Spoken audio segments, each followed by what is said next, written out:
Hi guys, Harry Yotis here. I've been a professional trader for 20 years now, started way back in 2005, still going strong in 2026. So today I thought I'd make a little video talking about GameStop. Okay, everybody's favorite meme stock, GameStop. Here's the chart of GameStop going back, remember 2020, it went up to like $64 here, but that's after the split, so it was like $600, okay, because I think it's split like, what is it, 10 to 1? Somewhere along this line. Okay. So recently, GameStop, if you look at the earnings announcements here, they've been reporting earnings that have been beating expectations. Okay. And the market is starting to take notice. Here, look, they beat by 112% their earnings. This earnings, they beat by 31%. Okay. So they are starting to make money. They are a profitable company. And they are starting to pare down debt. However, the big news, like, it's, if you can see it here, it's like, let me blow it up a bit so you guys can see. For the past like 4 or 5 trading days, it was trading around $21 forever, and now it's at 24. So it's like let's say a 10 to 15% increase in the past 4 or 5 trading days. Okay. And the reason why is that if you look on Twitter, everybody follows Michael Burry, everybody loves him. Okay. So he's been touting here, his moniker Cassandra Unchained. He's been touting GameStop.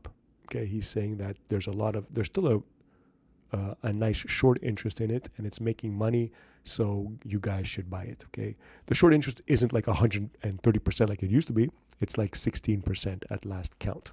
Okay, so that's pretty significant, and people are still shorting it. So, I mean, I wouldn't short this stock. It's making money. But is it a good buy at this point? Okay, so first we always like to look at the fundamentals. So I pop up the GameStop 10Q, the most recent 10Q form, which is here. It happened on Tuesday the 9th of December for October. Okay, so this most recent earnings report shows that indeed, if you look, we're going to look at the balance sheet and the income statement quickly peruse it to see if it's an okay stock or if it's bad. Okay, so here we're looking at the balance sheet. Okay, in millions. This is the assets, the liabilities here. Okay, this is November 2nd, 2024, last year's quarter, and this is this year's quarter, or the last most recent quarter. Okay, as you can see, we look at the cash and cash equivalents here. It had 4.5 billion in cash, and now it has 8 plus 9, about 9 billion. So it increased its cash. Okay, and because of this, we can see the total current assets increased from 5.6 billion to 9.6 billion. Okay, that made all the assets go up by a lot. Okay, so huge cash infusion of about 4 billion. Okay, and if you look carefully, now we're going into the liability section.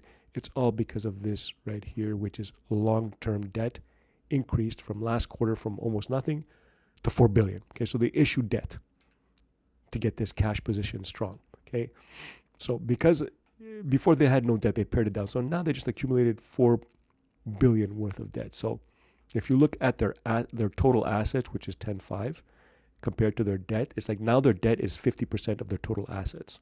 Okay, so their debt to equity ratio is 1, because debt and equity, the equity should be like 1 for 1 here, 5.3, 5.4, as opposed to their debt to equity before. Look, their total debt was 1.4 compared to their total assets of 6. It's like 1/5 or 1/6, 1/4, maybe 25% debt for each $1 of asset.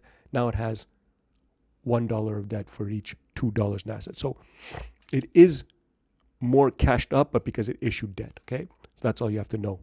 The big major thing on the asset side. So it's still okay. It's still 50% debt to equity ratio, but it's starting to get, it's getting more levered. That's what we're saying. Okay, now this is the statement of earnings. Okay, for the 3 months ended November 21st, 2025, and last quarter. So 1 quarter. Okay, as you can see, their net sales is pretty much the same, bit less. So the debt didn't really help. The cost of sales. So here, look at the gross profit. Last year was 257 million. Now it's 273. They made about 20 million more. Okay, And if you look at their operating income here, they actually made 41.3 million from operations, whereas last year they lost 33. So if you go all the way down to the net income, because of that, they're making 77 million as opposed to 17. So they jacked up their net income by 60. Okay, but if you look carefully, the vast majority of this is because of this selling, general, and administrative expenses. Okay, here, this year it was 221 million. Last year it was 282, which means 60 million was reduced from payroll, which is basically drifted all the way to the bottom line. If you add 60 to this, it's about 77, almost exactly. So the reduction in payroll is what made their income do great. Okay, so they were cost cutting. It wasn't really because the debt made their operations more efficient. Okay, so and as you can see, if we can go even further, this is the statement of cash flows. Like, we don't really have to get into it. I'm just going to tell you that, highlighting this figure, their cash flows went up by almost 4 billion because of issuance of debt. They just issued debt, like we said before, and they had cash. So the conclusion of this is that they levered up more than they were before, and that really didn't help them earn more from their top line. Their top line is basically flat.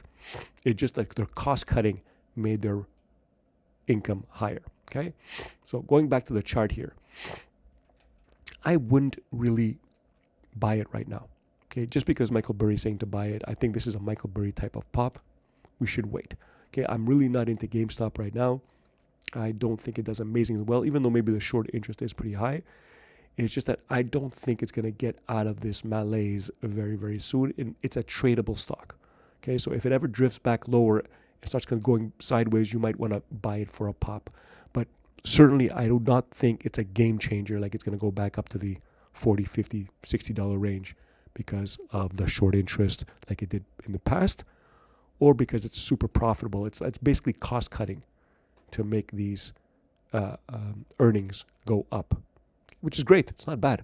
It's not going to go bankrupt, but is it going to be a game changer? Is it going to be like increasing revenues by 20, 30, 40, 50% at a clip like some of these AI tech companies did or are supposedly gonna do? I don't think so. So for me, I'm not playing this Michael Burry induced pop. I'm waiting to see if it turns around, but so far I am not gonna buy this stock.